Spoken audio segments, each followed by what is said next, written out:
The Iran-Israel conflict brings more instability to the Middle East, a region with extensive US interests. They'll be central to shaping President Donald Trump's strategy.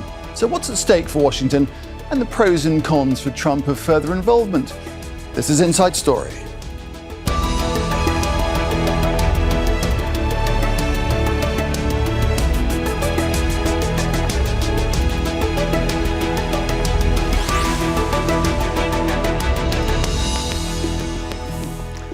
Hello there and welcome to the programme. I'm Nick Clark. So, the US has long been the dominant global power in much of the Middle East. It has military bases right across the region, along with extensive economic and political interests and alliances. And since the Iranian Revolution 46 years ago, Tehran has been seen as a permanent enemy by Washington and the biggest challenge to its interests in the Middle East. Israel has been the opposite. America's perpetual ally, given vast quantities of military supplies and limitless political support.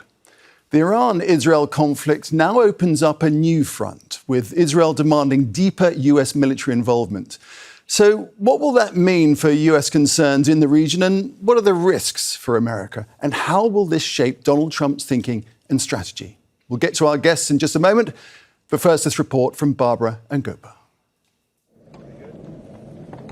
US President Donald Trump left the G7 summit in Canada abruptly, saying he needed to return to Washington, D.C. urgently to deal with the Israel-Iran conflict. Remember, Iran cannot have a nuclear weapon. It's very simple. We don't have to go too deep into it. They just can't have a nuclear weapon. Earlier, he'd posted on his Truth Social platform an ominous warning to the 17 million people living in and around the Iranian capital to leave. Everyone should immediately evacuate Tehran, he said. Before Israel's attacks began on Friday, the US was preparing to hold its sixth round of negotiations with Iran to reach a nuclear deal, one of Trump's foreign policy aims. One of the prerequisites for negotiations to resume is Israel stopping its military attacks on Iran. Iran is not going to negotiate while it's being bombed. And as far as I can tell, Israel sees no reason to cease bombing the targets it's selected. The US is Israel's top ally, providing arms, financial and political support. But Trump has repeatedly pledged to end US involvement in foreign wars, presenting himself as a global peacemaker. Israel is urging the US to become directly involved. However, some among Trump's Republican Party support base are uneasy.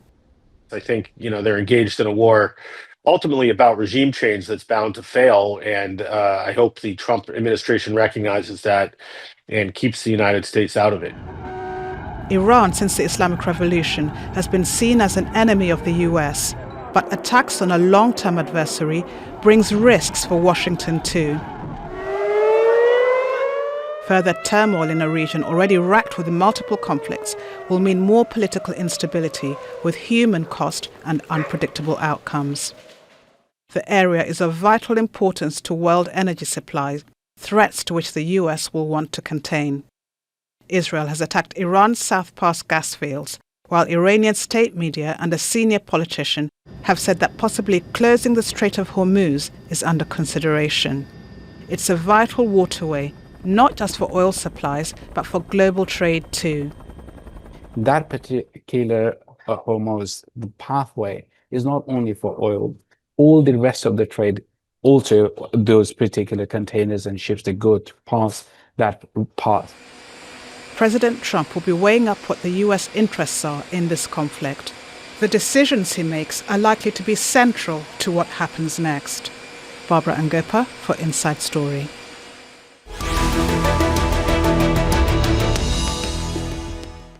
All right, let's take this on with our guests now. They're all joining us from the United States in Washington, D.C. Trita Parsi, Executive Vice President at the Quincy Institute for Responsible Statecraft. In Alexandria, in Virginia, P.J. Crowley, a former U.S. Assistant Secretary of State.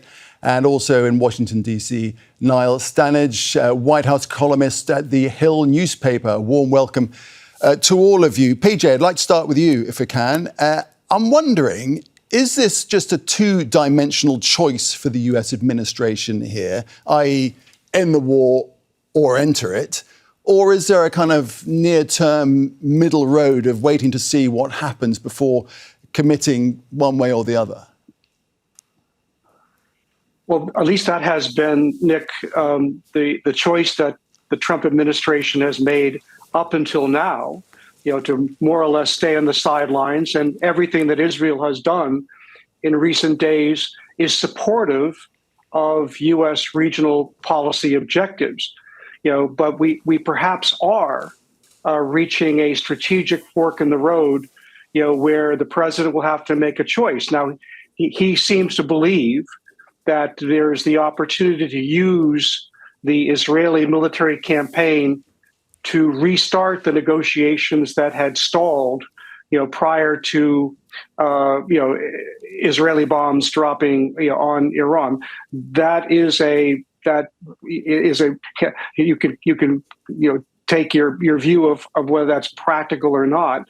But to the extent that Israel may feel emboldened and may expand its objectives from ending Iran's nuclear program to regime change, is the risk that brings Trump to this fork in the road, and it's where many of his political contradictions collide. Is he, the decisive strong man?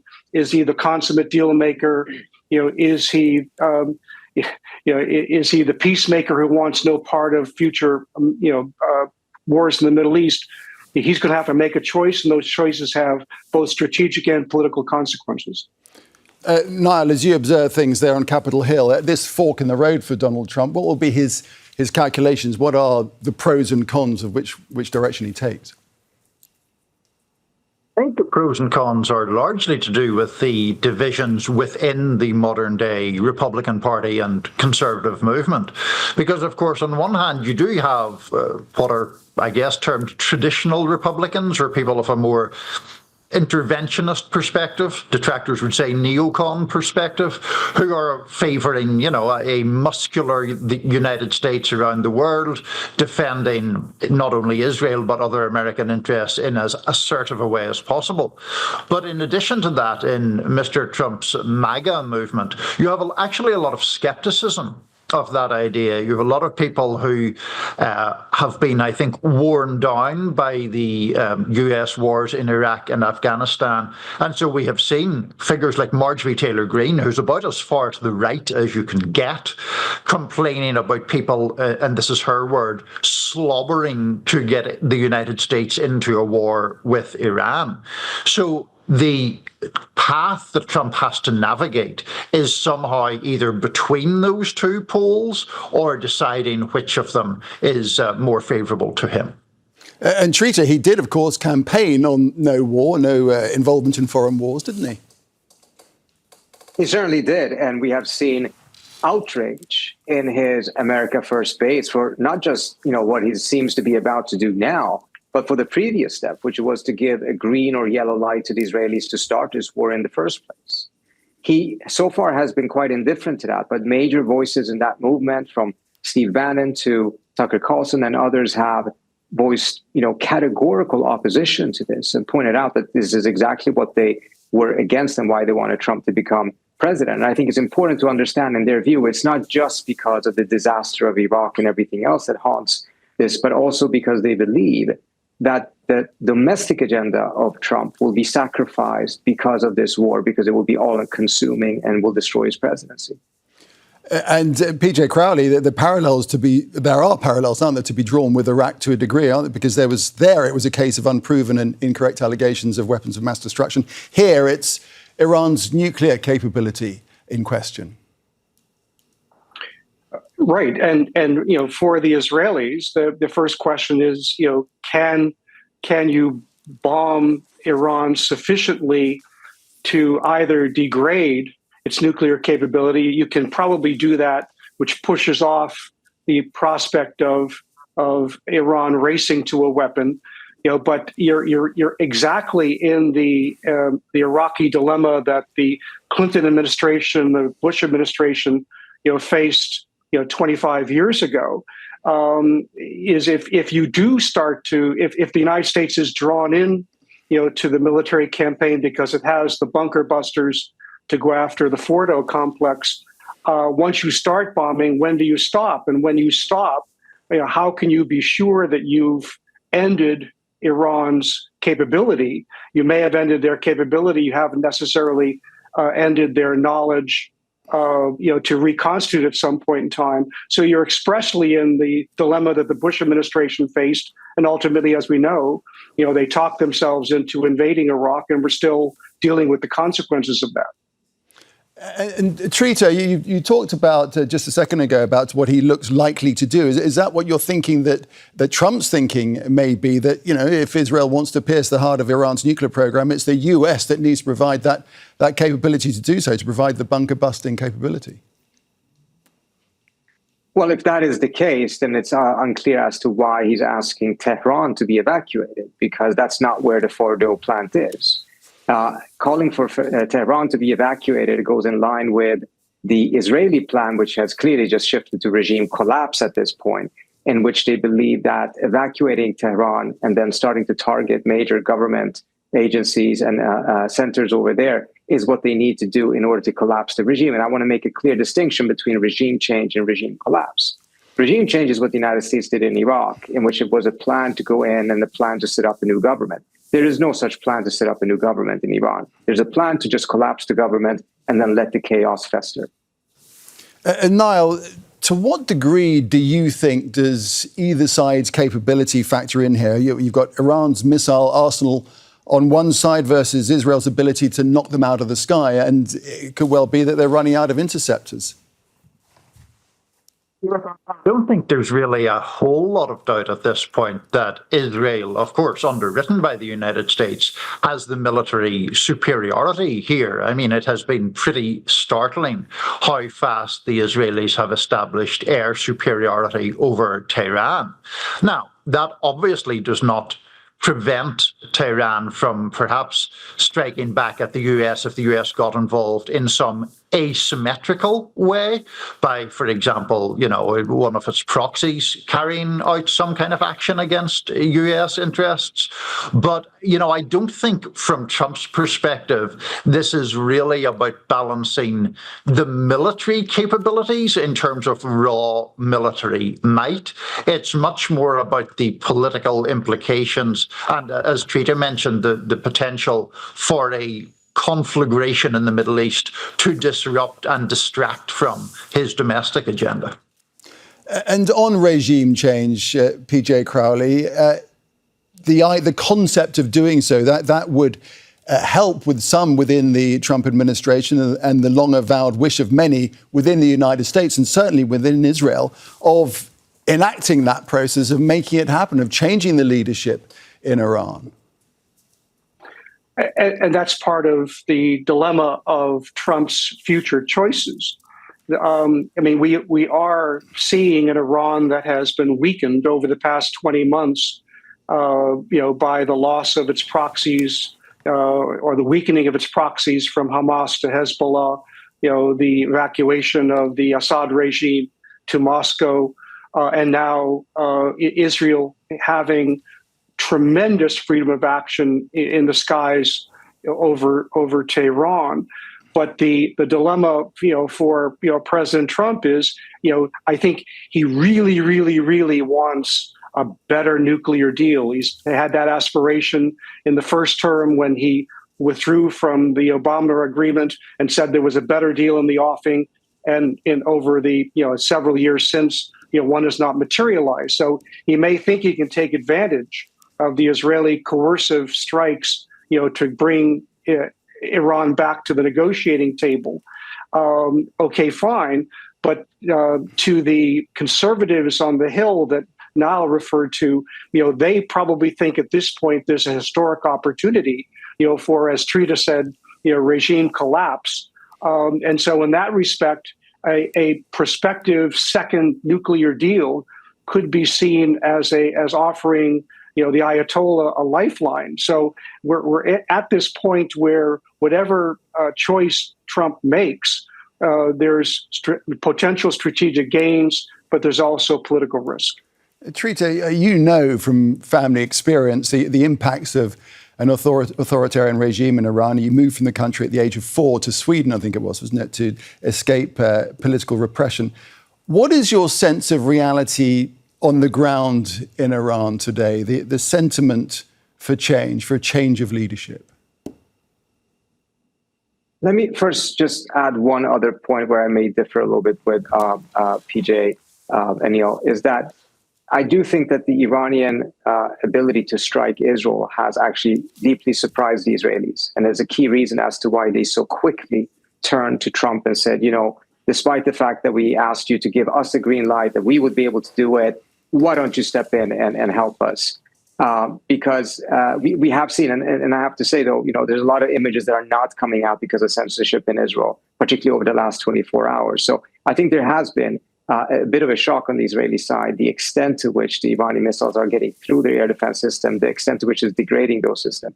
It's not to say that the Iranians have superiority or anything like that, but this is not the same type of a war that Israel has conducted in which it is bombing children in refugee tents. This is something that is actually striking back and is inflicting a cost on the Israelis.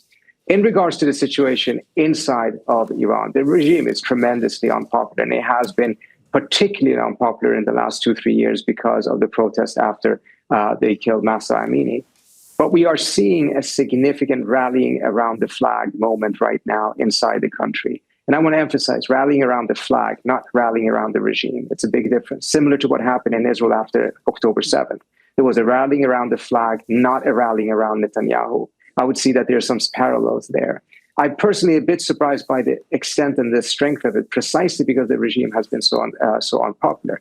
And I think what explains it is the manner in which the Israelis have so indiscriminately bombed the country, bombed apartment buildings, city centers, hospitals, and also, which for some reason has not been particularly reported, the Israelis themselves mentioned that they had set off 5 car bombs in Tehran 2 days ago. If the Iranians had a team of intelligence officers in Tel Aviv that set off car bombs, we would rightfully call that terrorism.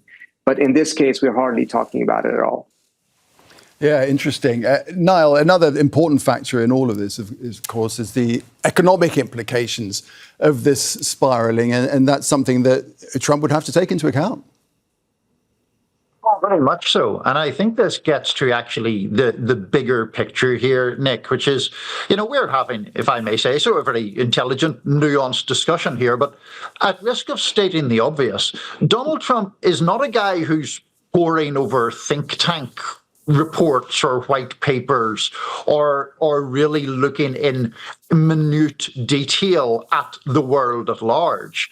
He's someone who has instincts, which are certainly pro-Israel, has ego, has a desire to do what is favorable to him in a particular moment, much more so than a previous generation of Republican politicians, some of whom who really wanted to remake the wider world and remake the Middle East in particular. I don't think that's really how Trump thinks or operates. And I mention that because, to your point, detrimental economic impacts on the United States in terms of, for example, an increase in the price of oil, the potential for that to slow economic growth, spark or spike inflation. All of those things, I suspect, play just as heavily, if not more heavily, on Trump's mind than some grand scheme. This isn't, Paul Wolfowitz or Donald Rumsfeld we're talking about here. This is a guy who just wants things to go his way in whatever way he views it that day. That's the thing, PJ, isn't it? We always have to factor in, the Trump factor, don't we? His unpredictability, his vanity. Oh, for sure. And here again, you've got two choices. You've got the Wall Street Journal inspired term taco. Trump always chickens out. So what will he do in terms of the choice that confronts him and entering directly into the conflict, which is something I think his instincts would tell him to avoid. And then, secondly, Trump, the deal maker, I actually think that is more honestly Trump. And he would be willing to take the deal and take the opprobrium that might go with it. But Niall's point about the economics is pivotal here. And it gets back to the point about regime collapse that Trita mentioned. We're in a situation where Israel and Iran are trading blows. But if the Iranians feel that their regime is in fact threatened, all bets are off from their standpoint. They will unleash the Houthis. They will begin to attack U.S. forces in the region, and there, the price of oil will spike, and then all of a sudden, you're into a very different economic situation that Trump may feel he's unable to control. So I think he wants to be seen as being a pivotal part of however this is resolved. And my instinct is that some sort of a deal, a ceasefire, and then a restoration of negotiations is something, at the end of the day, that's the point he'll arrive at. Trita, what do you make of that? There is that danger, isn't there? As soon as Iran sees Israel as this existential threat to the survival of the governing regime in Iran, it's likely to respond on just all fronts, isn't it? I think that moment will come when the U.S. enters the war. I think once there is a situation in which there is no longer any deniability that the U.S. is fully involved, there is deniability now. At that point, I think that the Iranians will likely go all out. And I think one important thing to understand here, the manner in which Trump has conducted himself in the last week, which we've seen a very significant change, has eliminated any trust or confidence the Iranians may have in him in terms of any offer he gives. What I'm trying to say here is, even if there's a demand for capitulation, I don't think the Iranians would accept it in general, but even if they wanted to, they are not going to trust it because they don't think that Trump will hold up his end of the bargain of that capitulation. And as a result, capitulation ends up becoming a no option for them, which means that if the US enters the war, the Iranians are likely going to go all out. And that means targeting American bases, with not these long-term missiles, long-distance missiles that they have, that they're targeting Israel with, but short and medium distance missiles, which they have a much, much larger arsenal of, as well as targeting trade in the Persian Gulf, potentially bases in the Arab countries of the Persian Gulf, etc. So it will lead to a regional war, which is precisely why so many of the regional countries are so worried about this situation. And it is one of the countries that could potentially get to Trump right now and end this would be Saudi Arabia. And I'm not sure whether they have tried or whether they have tried and failed. I was going to come on to that, the regional implications on this. Now, what are your thoughts on what Trita has just said and the impact that regional countries could have on this outcome?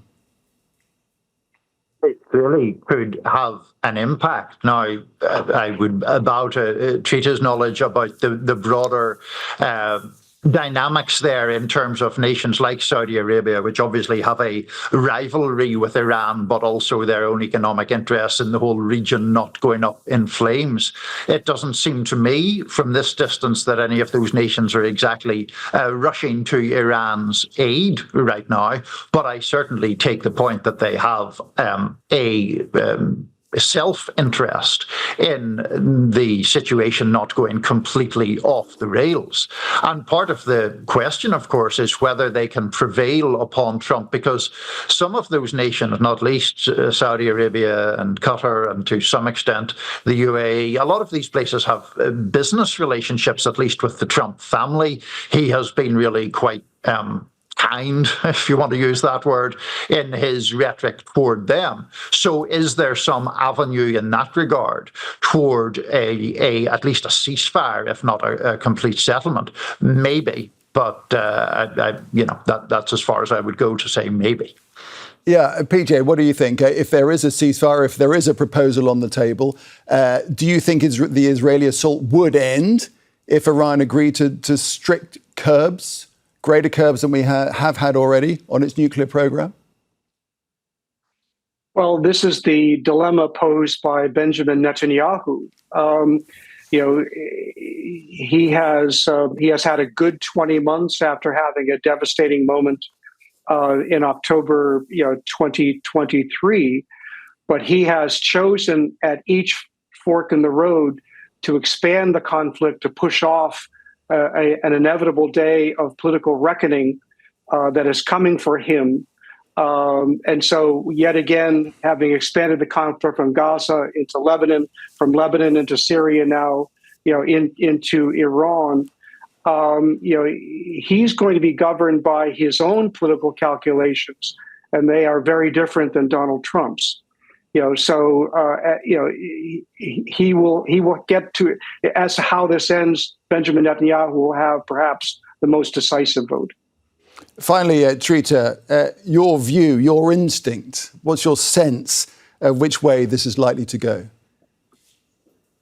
I think at this point, there may either be direct strikes by the United States, I would put that at 75%, or there may be a meeting first in which the Trump administration will try to get the Iranians to capitulate entirely. And I think the Iranians will refuse to do so because they don't buy. First, they don't see themselves in that situation, but also they don't see that Trump would actually hold up his end of the bargain. They think that the Israelis will try to do everything they can, that once the nuclear program is eliminated, they're going to go after the missile program. After the missile program, there will be something else, and eventually more or less destroy the country, similar to what the Israelis currently are doing in Syria. So capitulation, I just don't think, is an option for them. And as a result, I think the likelihood of a military confrontation, unless Trump changes his mind in the last minute, is where we're heading right now. Same question to both of you, very briefly, if you would, 30 seconds each. Niall, first of all, what's your sense of where this is going?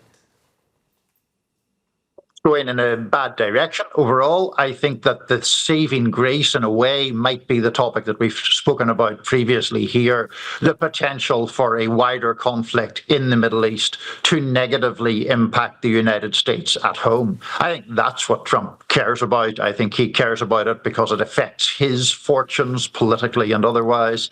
And so that would be the one escape valve that I see in this situation. Okay, and finally, PJ, what are your thoughts finally? I agree with Trita that Trump will make an offer to the Iranians that they will refuse, and then I think it's anybody's guess. But I think it's not a foregone conclusion that Trump will enter the campaign because this goes so egregiously against how he has defined himself over the last decade. Well, it certainly feels like we're at the fork in the road, as you say, so it'd be fascinating to see which route is taken. Gents, we're going to leave it there. Thanks very much. Trita Parsi, PJ Crowley and Niall Stunnage. Appreciate it. Thanks very much. And thanks for watching. You can see the programme again anytime just by visiting our website, aljazeera.com. And for further discussion, go to our Facebook page. That's facebook.com/AJ Inside Story. You can also join the conversation on X. Our handle is @AJ Inside Story. From me, Nick Clark, and the entire team, it's goodbye for now.